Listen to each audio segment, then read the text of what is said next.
जय हिंद साथियों, हमें चाहिए सैलरी दोस्त। वो सैलरी कैसे आएगी? ये ट्रांसपोर्ट वाले तो देंगे नहीं हमें। नहीं देगा, नहीं देगी। सेठ कितने सैलरी दे रहे हैं अब? कितनी कंपनी है हिंदुस्तान में जो सैलरी देती है? नहीं, हमारी की छोड़ते हैं हम। समथिंग सारे हिंदुस्तान को जानते हैं और सभी ट्रांसपोर्टों को भी जानते हैं और सब शायद समथिंग समथिंग सब में ही गाड़ियां चलाई होंगी। एक आध 5 कंपनियों में 10 कंपनियों में तो चलाई होंगी ना। 5-10 कंपनियों में तो गाड़ियां चलाई होंगी।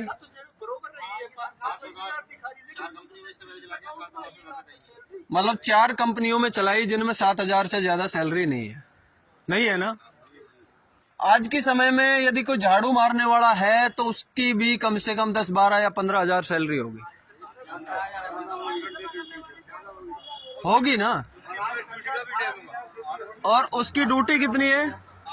8 घंटा है। और सबसे बड़ी बात देखो, उसका नसीब। बेशक वो गंदगी को साफ करता है, सबसे अच्छा काम है वो, लेकिन उसकी नसीब देखो कि उसे कोई है या तू नहीं कह सकता या रह नहीं कह सकता। उसे भी यदि कोई बोलेगा तो ये बोलेगा वो सफाई कर्मी भाई है, उसको बोल दो। सफाई कर्मी भाई है, उसको बोल दो।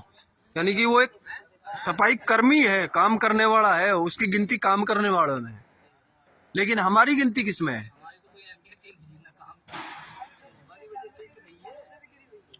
नहीं है ना। उसका मुख्य कारण है हम लोगों का किसी दूसरे के हाथ में चले जाना। हम लोगों का किसी दूसरे के हाथ में चले जाना, उसका मुख्य कारण यह है। क्योंकि आपके पास वरना वाले किसी मैनेजर के नंबर नहीं है, ना सेठ के नंबर है। आप इस ड्राइवर से कांटेक्ट में आए होंगे, ये ड्राइवर उस ठेकेदार के कांटेक्ट में आया होगा, आपको उस ठेकेदार के नंबर दे दिए गए, ठेकेदार से आपने बात की, ठेकेदार गया वरना वाले के पास, मेरा एक ड्राइवर है, इसको चढ़ा दीजिए। हाँ, फलानी गाड़ी खड़ी है, दे दो। यही हुआ है ना। जैसे ही आप परमिट लेने के लिए गए, लाइसेंस दे, आधार कार्ड दे, पैन कार्ड दे, बैंक कॉपी दे, या सिग्नेचर कर या अंगूठा लगा, यही हुआ है ना। लेकिन वो जो गारंटर है उस भाई से तो कुछ नहीं लिया गया। नहीं लिया गया ना, और बीच में उसको बिठा दिया आपको कठपुतली बनाने के लिए। बीच में उसको बैठा दिया, इसीलिए हम लोगों की सैलरी नहीं है। हमें आयोग चाहिए, हमें हमें ड्राइवर आयोग चाहिए।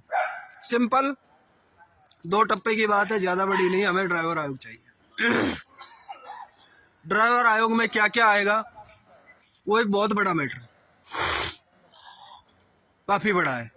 लेकिन उसमें से मुख्य मुख्य चीजें हैं जो आप लोगों को बता देता हूं। पहला है ड्यूटी टाइम टेबल, दूसरा है सैलरी, तीसरा है सुविधा, चौथा है सिक्योरिटी, पांचवा है आपका भत्ता, इंश्योरेंस, पीएफ, छठा आपका मेडिसिन, आपके बच्चों का मेडिसिन, कोई भी बात हो जाती। पूरी गारंटी उस कंपनी की होगी जिसके अंदर वो गाड़ी चलाता है। जब से वो ड्यूटी पे चढ़ता है, ड्यूटी से उतरता है, उस कंपनी की जवाबदारी है, उस कंपनी का वो आदमी। ये नहीं होगा अब कोई भी हादसा हो गया, कंपनी ने हाथ उठा दिए, बीच वाला ठेकेदार ही खा गया क्लेम, ये नहीं हो।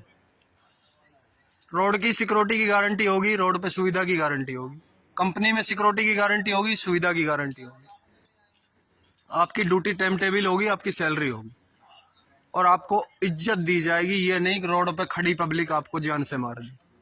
यदि कोई हादसा भी हो गया तो आपको तू या हैत्तेरी करने की जरूरत नहीं, छाती चौड़ी करके वहीं खड़े हो जाना। किसी की ताकत नहीं है आपको उंगली लगा दे। आयोग में वो ताकत है।